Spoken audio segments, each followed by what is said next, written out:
Well, 4.5 hours playing time so far for 10 frames. It's not going at a lick, is it? It's pretty pedestrian so far.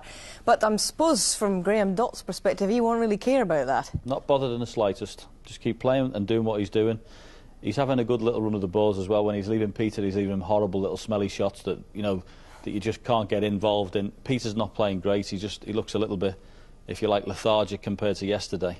But Graham, you know, no excuse for him to change anything. He's winning. We talked about the difference that semi-final victory over Ronnie O'Sullivan might have had with him. What do you detect about the way he looks, the way he's attacking here? He's just actually carrying on what he's done right the way through the tournament. He doesn't look any different. I don't think any session that he's played in, he's looked anything other than what he is now. He's playing really hard match snooker, and it's got him 8-2 in front of the final. How much better a player is he now than when he first made the final 2 years ago, John? Wouldn't be much in it, but I think it's probably the confidence thing, and of course he just needs to win a tournament, and wouldn't it be ironic if the first one he wins happens to be the World Championships? Absolutely. Well, we did see in that frame, and in fact we've seen this throughout the championship, the unwanted spectre of a kick at the match table. This is something that scientists, all kinds of people have been trying to sort and to discover the reason why the ball kicks when you strike it, but for so long no answers. But by Jove, I think we might have cracked it.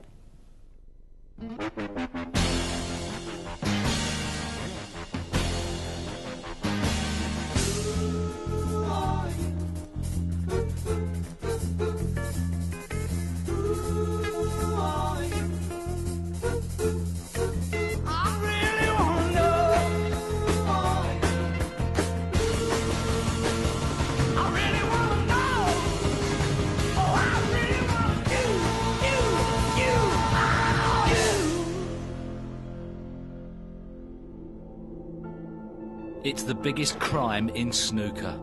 Bigger than a fluke, more serious than rustling sweet papers, and more dangerous than a mobile phone. The case of the kick has never been solved, but in Leeds, some new evidence has come to light.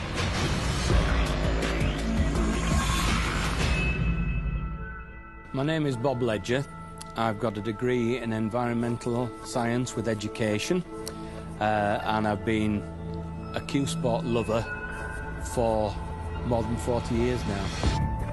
I think there are people trying to accept the kick, but it can never be allowed to be part of the game.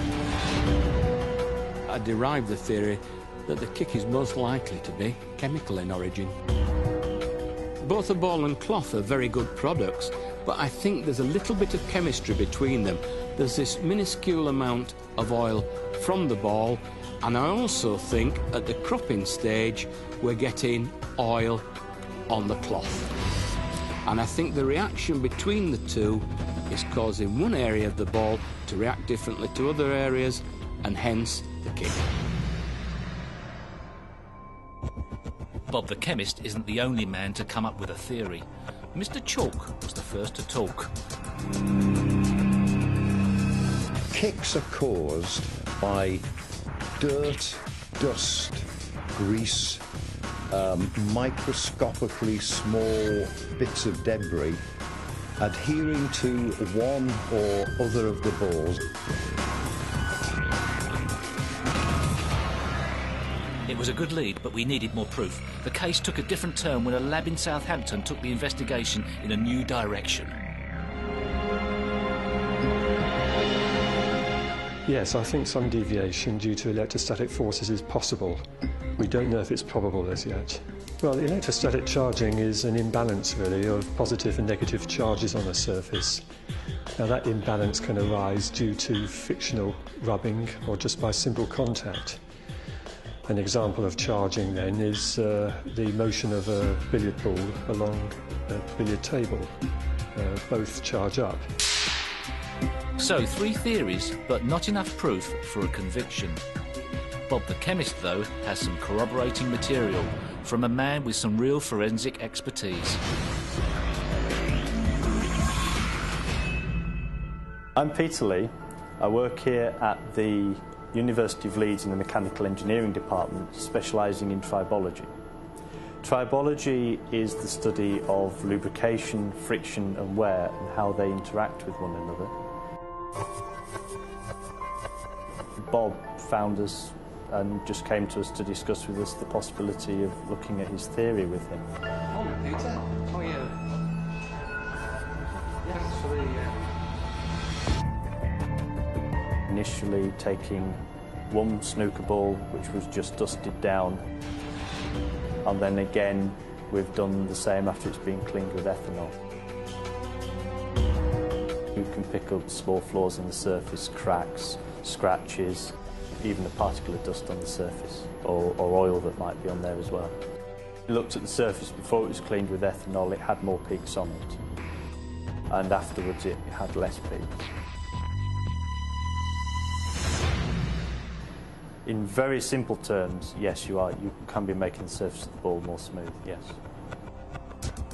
I'm convinced about my theory. I've been on with it a long time now. What I'd like to do next is come out of the laboratory and go somewhere really practical, and I couldn't think of anywhere better than the crucible. I'm going to have to simulate a kick. Let's hook a right, crap.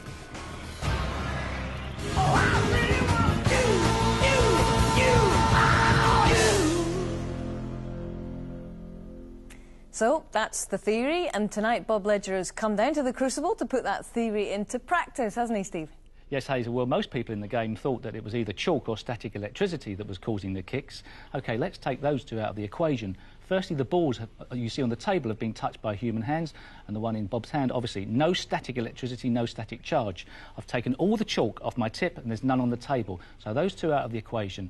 What Bob's been doing is cleaning the balls with acetone, an alcohol-based solution that is stripping the balls of any rubbish, and especially that phenolic resin coating. So stick this on the table, Bob. There's no chalk, no static, and what we're going to try and do is to play a shot and see if we can get a kick. Did you see that? I miscued, but did you see the kick? Let's just do that again. Another shot. No chalk, no static.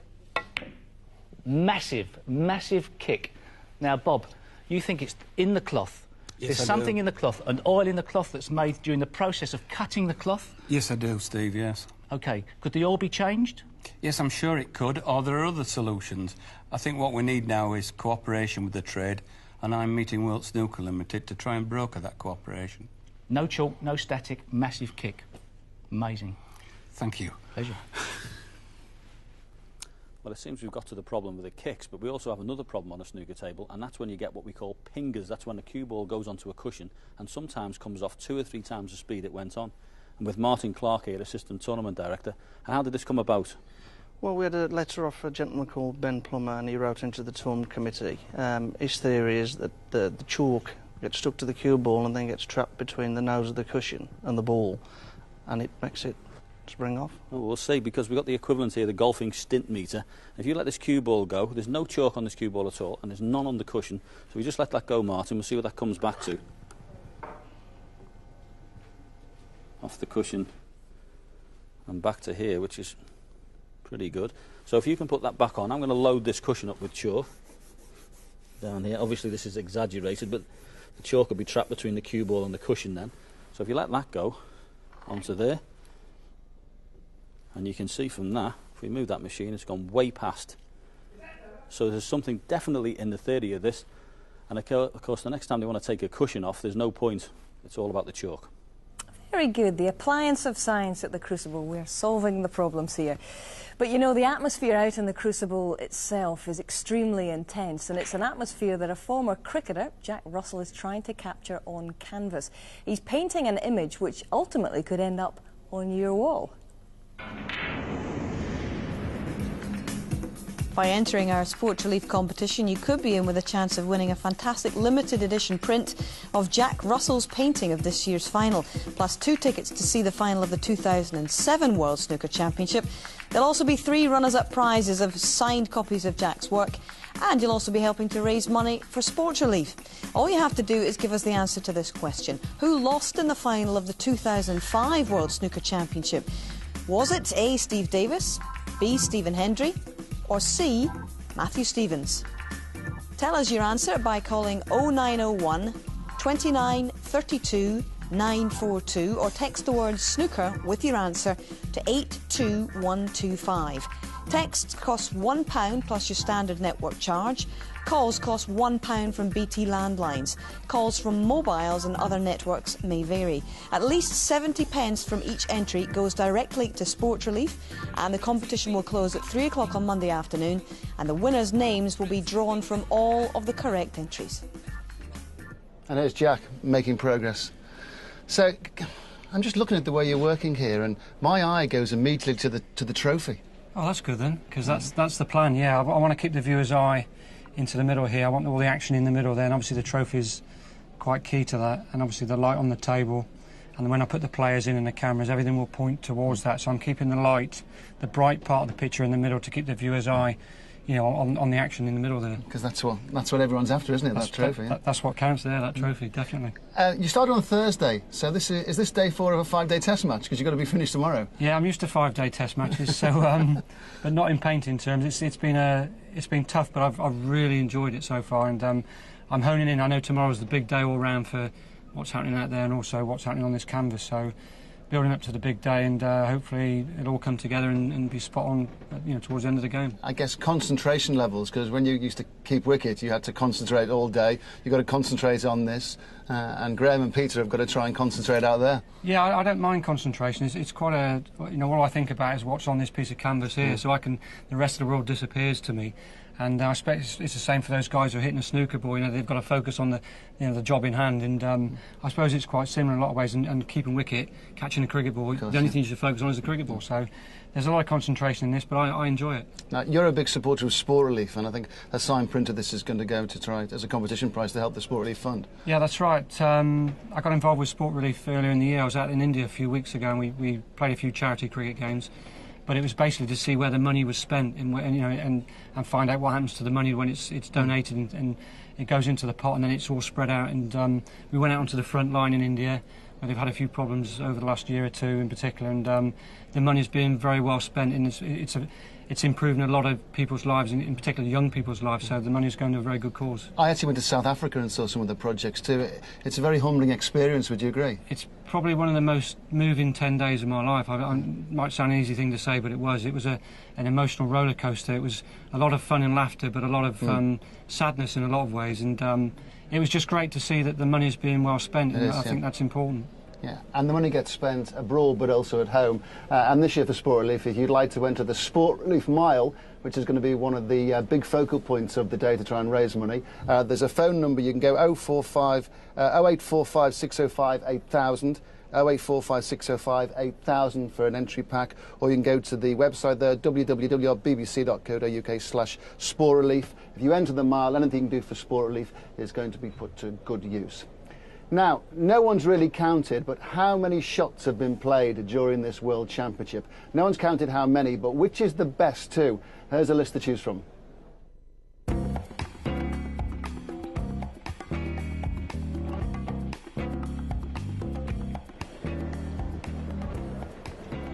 Keep an eye on the cue ball here. Try and banana it back round the pink. Oh dear, that was a good shot. Not many players would have played it that way.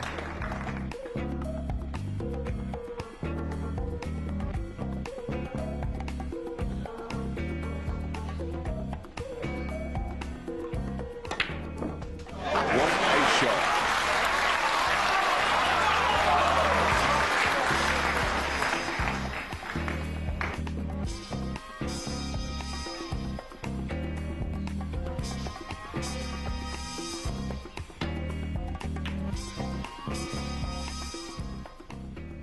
Behind the black. Got him.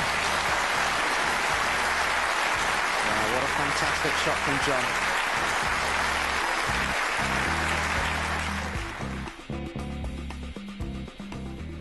Joe Swade would normally always play the aggressive shot. One. Terrific shot with the rest there.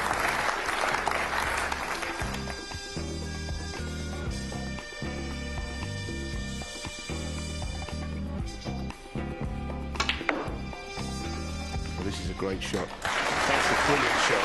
Well, he hasn't been put off, has he?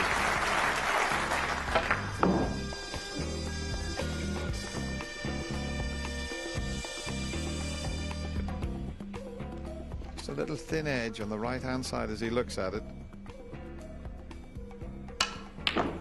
Hey, well, there you go. I better go down the road to the opticians. I think he did play with maybe a little bit of side, but dear me. Well, here we go. And there's a lesson for all you aspiring snooker players. Always have a look at every option. He did well to spot that.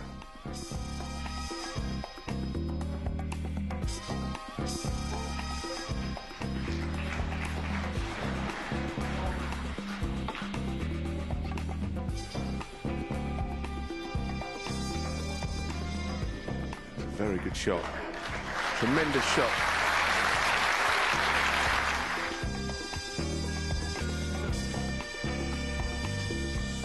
Is he going to try and get on the black off this red? It's a big ask.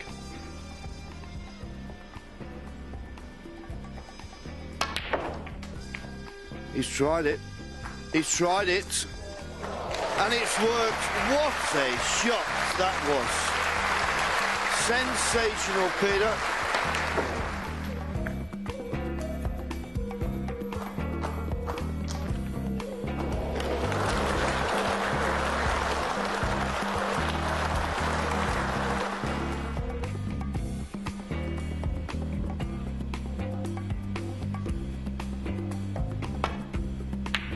What about that?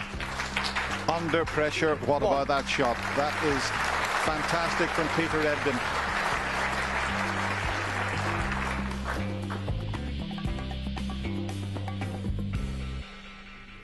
And you can see if you agree with John and Steve, they'll be picking the winner tomorrow. Now, one person who really appreciates the drama that this championship creates is the man who's ultimately responsible for this studio in which we've set up camp for the last, 16 days or so, and indeed the Crucible Theatre itself.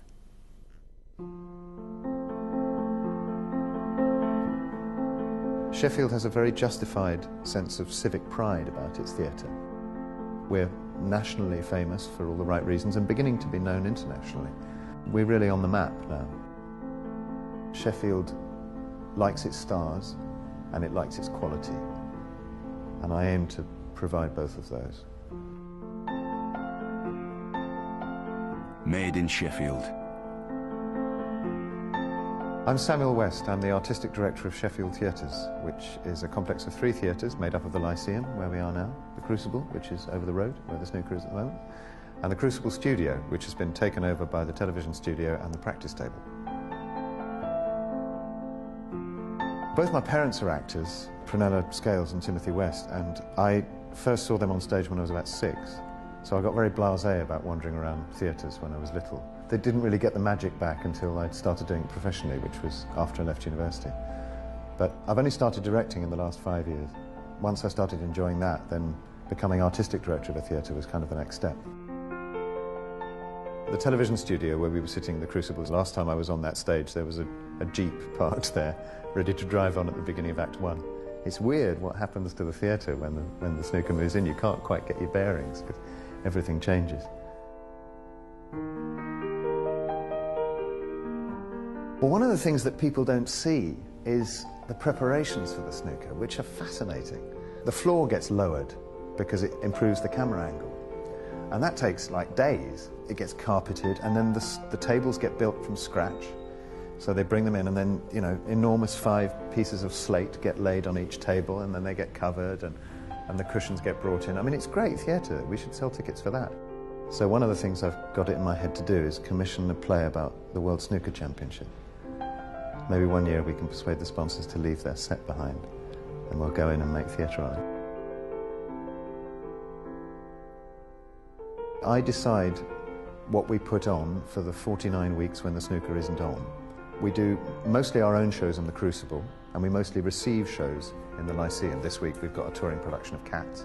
Out there every night there's 2,000 people, you know, either going to the snooker or coming to one of our other theatres. It's fantastic.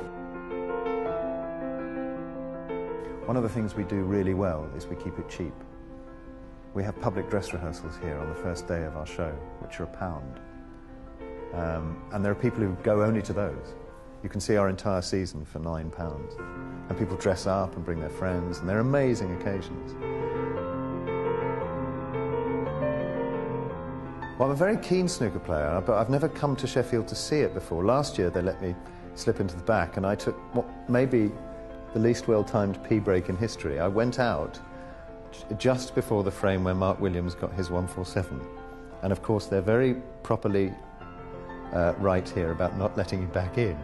And I sat there watching on the monitors what turned out to be, what was clearly going to be, a 147 from about halfway through the break, next to a couple of guys who'd been here for 15 years and never seen one. But I slipped in to watch the ovation. People came out punching the air saying that's the most exciting thing I've ever seen on stage. And I thought, right, there's a challenge. I have this theory that the reason snooker works in the Crucible and the reason plays work is the same thing. A well-directed play and a well-played game of snooker are the same thing. It's just arrangements of bodies in space. I'm delighted we got the contract to keep it because I think it's the right venue for it. Well, I suppose you might say, he would say that, wouldn't he? But I think that's the best auditorium in England, whether the players are actors or snooker players.